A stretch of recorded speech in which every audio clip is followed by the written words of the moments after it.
বিভূতিভূষণ বন্দ্যোপাধ্যায় একজন জনপ্রিয় ভারতীয় বাঙালি সাহিত্যিক।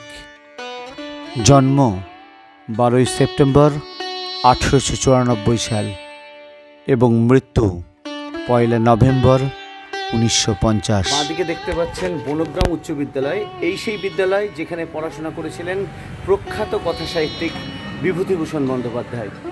আজ আমরা স্মৃতির স্মরণে বেয়ে চলে এসেছি বিভূতিভূষণ বন্দ্যোপাধ্যায়ের শৈশবের স্কুল বনগ্রাম উচ্চ বিদ্যালয়। এটা হচ্ছে সেই স্কুল যে স্কুলে বিভূতিভূষণ বন্দ্যোপাধ্যায় তার জীবনের অনেকটা সময় কিন্তু কাটিয়েছিলেন। স্কুলের বাইরে দেখুন আঁকা আছে বিভূতিভূষণ বন্দ্যোপাধ্যায়ের ছবি, আর বাঁদিকে আঁকা আছে বিভূতিভূষণ বন্দ্যোপাধ্যায়ের বিখ্যাত সৃষ্টি পথের পাঁচালীর সেই অপু দুর্গার ছবি। বিভূতিভূষণ বন্দ্যোপাধ্যায় মূলত উপন্যাস ও ছোট গল্প লিখে খ্যাতি অর্জন করেছিলেন। পথের পাঁচালী ও অপরাজিত তার সবচেয়ে বেশি পরিচিত উপন্যাস। অন্যান্য উপন্যাসের মধ্যে আরণ্যক, চাঁদের পাহাড়, আদর্শ হিন্দু হোটেল, ইছামতি ও অশনি সংকেত বিশেষভাবে উল্লেখযোগ্য।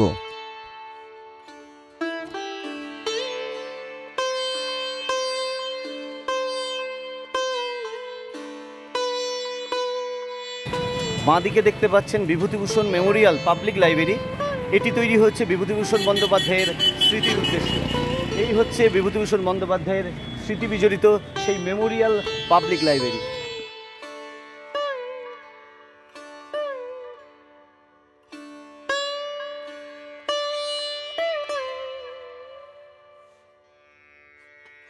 গোপালনগর বাজার থেকে 500 মিটার এগিয়ে ডান দিকে পড়বে গোপালনগর হরিপদ ইনস্টিটিউশন। এখানেই কর্মজীবন কাটিয়েছিলেন বিভূতিভূষণ বন্দ্যোপাধ্যায়।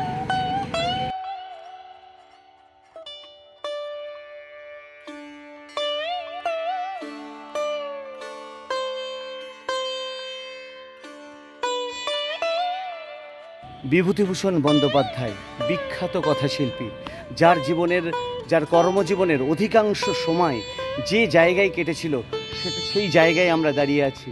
এটা হচ্ছে সেই জায়গা যেখানে কেটেছিল বিভূতিভূষণ বন্দ্যোপাধ্যায় কর্মজীবনের অধিকাংশ সময়টাই।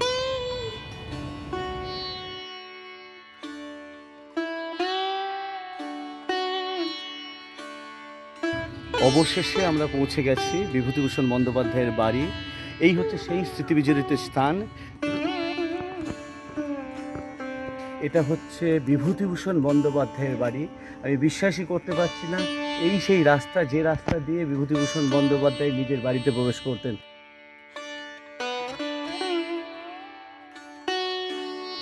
আমরা দাঁড়িয়ে বিভূতিভূষণ বন্দ্যোপাধ্যায়ের বাড়ির সামনে।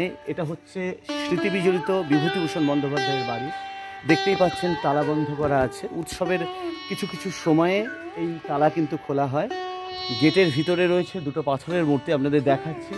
বাঁদিকে প্রথমে যে মূর্তিটা দেখবেন সেটা হচ্ছে বিভূতিভূষণ বন্দ্যোপাধ্যায়ের মূর্তি, এবং তার ডান দিকে যে মূর্তিটা পরবর্তীতে দেখাবো সেটা হচ্ছে তার সহধর্মী রমা বন্দ্যোপাধ্যায়ের মূর্তি।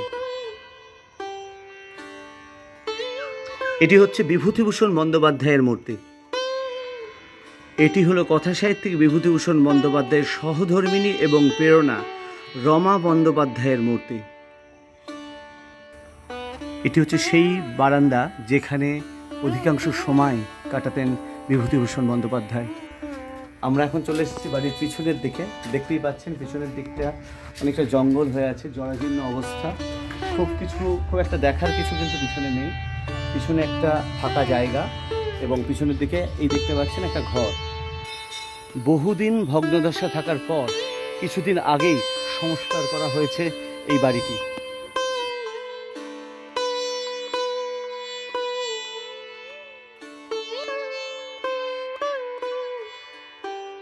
বিভূতিভূষণ বন্দ্যোপাধ্যায়ের স্মৃতির উদ্দেশ্যে তৈরি হয়েছে বিভূতিভূষণ পার্ক, কিন্তু এখন যে সময় আমরা এসেছি সেই সময় গেট বন্ধ আছে। অন্য সময় যদি আপনি আসেন টিকিট কেটে আপনি ভেতরে প্রবেশ করতে পারেন। ভিতরে রয়েছে বিভূতিভূষণ বন্দ্যোপাধ্যায়ের একটি মূর্তি, এবং তার পাশে যে বিল্ডিংটা আপনারা দেখতে পাচ্ছেন এখানে বিভূতিভূষণ বন্দ্যোপাধ্যায়ের কিছু গ্রন্থ সংরক্ষণ করে রাখা হয়েছে।